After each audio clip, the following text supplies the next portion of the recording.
I've been watching this AI-generated court show about the Diddy trial, and I'm not one to be all into that. I mean, I keep up with it just for the sake of keeping up, but I'm not all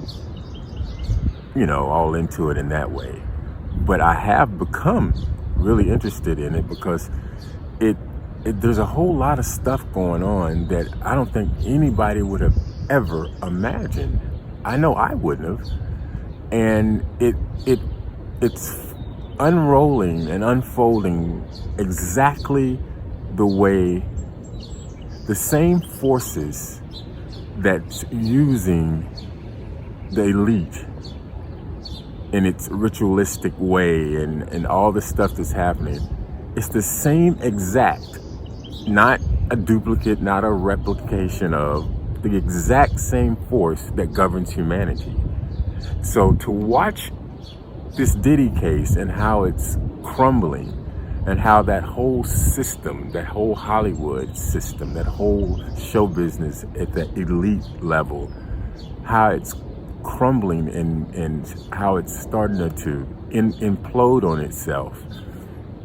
It's exactly what's happening, I want to say universal, because it's a single force that's the universe is correcting, okay? That's becoming balanced, if you want to use those words. It's a single force.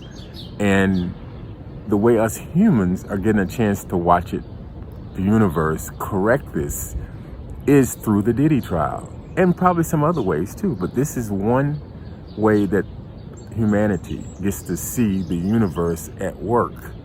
Because what's happening with the Diddy trial is happening in all of creation. How all of creation is being corrected. And I don't know if people who are watching it can sense that, but I would suggest that if anybody's watching this and watching the Diddy trials, start to look at it from that perspective, a universal perspective, and not so much Hollywood or Diddy stuff. Look at it as a universal theater. That's what I would call it. We're getting a chance to see the universe at work, and it's given us a privilege to see it at work through this Diddy trial. So I've been caught up into it, not to any extreme, but enough to realize and to see it for what it really is. And I think that's been interesting. Let's see, what else? There's some other thing.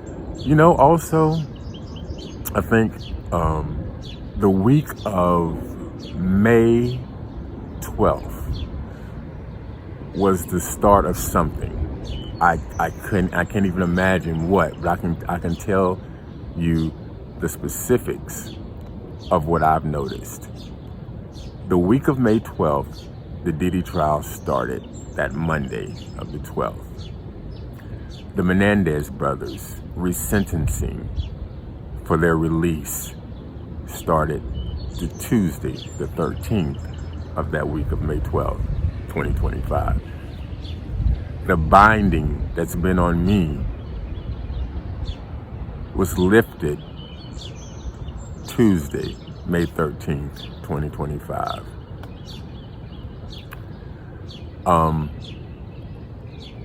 That week started something universal again. It started something rolling. And I mentioned the Menendez brothers because that whole thing, when it happened, I don't know when it was, the 90s, whenever that happened, when it started, it always interested me.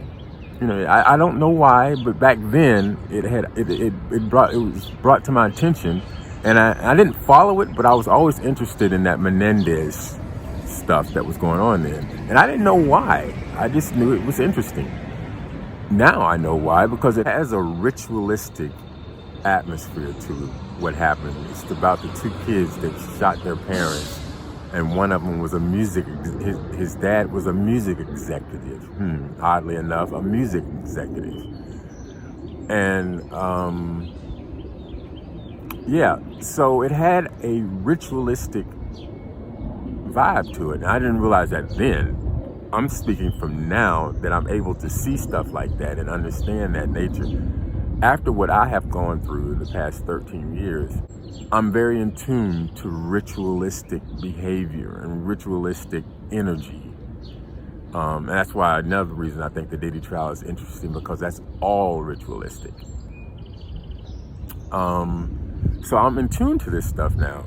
And so the Menendez brothers, I was wondering, I overheard something, I don't know, about a few months ago that they were going to try to get appeals to get resentencing. And so it sparked attention in me to start following them again, because I had forgotten about that many years. I hadn't even thought about them until I overheard it. And then I started following, and I said to myself, they're going to get released. And this was before before the resentencing of May 12th. I said, they're going to get released. I said, everything is coming to light. Everything is auto-correcting itself. And those boys was part of something ritualistic, and it backfired.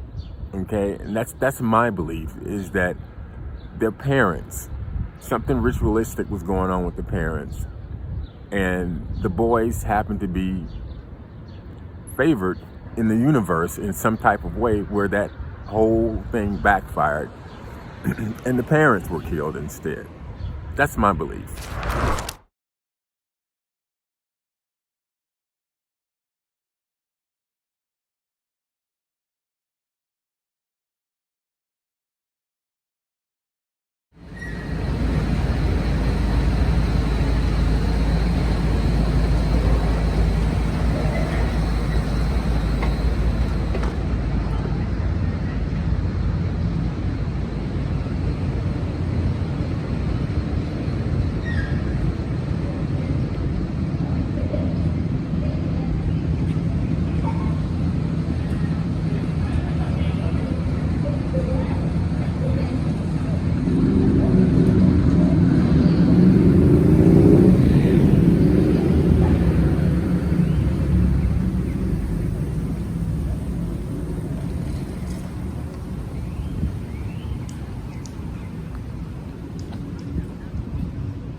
80% gonna be good. Yeah.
This area is called Arlington, Virginia. And I didn't know this was Arlington, Virginia, but I didn't know Arlington, Virginia was so close to D.C. and actually part of the D.C. metro area.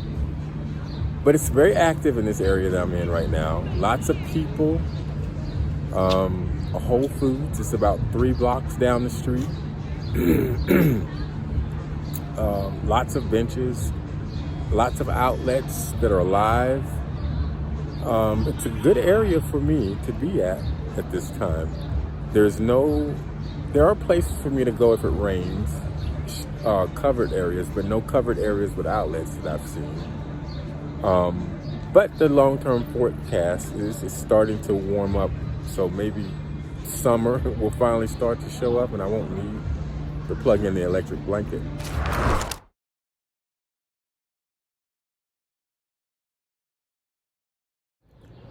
I woke up this morning with some heavy energy on me, and with the heavy energy comes the heavier thoughts. You know, I have so many different levels of energy that goes through me. Sometimes it's a nice high frequency energy. Other times it's the heavy energy of what I call warfare, heavy, thick energy that just have me, you know, thinking in all kinds of unsettling ways. I'm still watching the trials with Diddy, all the witnesses and all the testimony that's coming through. And I listen to these famous people and what they have gone through and their rituals with this man and the whole industry. It's so ritualistic. And I listen to what they're saying, and I sit there and say, I've been going through this same exact ritualistic experience for the past 13 years. You know, when they say things like the black SUV that follows them around with no tag, I get that all the time. That's been my life for 13 years. The people, the unexpected people that comes and constantly watching, you know, that's my life all the time for the past 13 years. I've gotten used to it. I'm almost like a person who has gotten used to a certain ailment that's not severe, but they have to deal with it every single day of their life because it's there and they've gotten used to it. That's exactly how I've gotten used to feeling like I'm being watched. And that comes from feeling like being watched, comes from being watched, actually observing on a regular basis myself being watched. So I understand everything these people are going through and what they talk about. All of it. Every bit of it I experience. And that's one reason why it's so interesting. And that's one reason why I'm enjoying watching it implode on itself. Because that's a sign, that's a signal in my world that energy, that spirit that creates this whole ugliness, that industry and the ritualistic ways of life, to watch it implode is a good thing. And I get the feeling sometimes like I'm here in DC, like I'm in a holding pattern. I'm just here for a minute, I'm holding here for something. That's what it feels like. And I'm thinking maybe after this thing implodes, and as it implodes more and more, maybe something will move in a direction that's different for me, other than what I'm dealing with now and been dealing with for the past 13 years. I don't put my money on that because I don't know. I don't know. And my instincts are so muffled sometimes I can't really feel which direction I'm going to be going in. But it's not easy, and I'm working on it. And I'm just thankful that I'm blessed to be able to deal with it and get through it. Because that's the part, that's the life-saving part, the ability to get through it.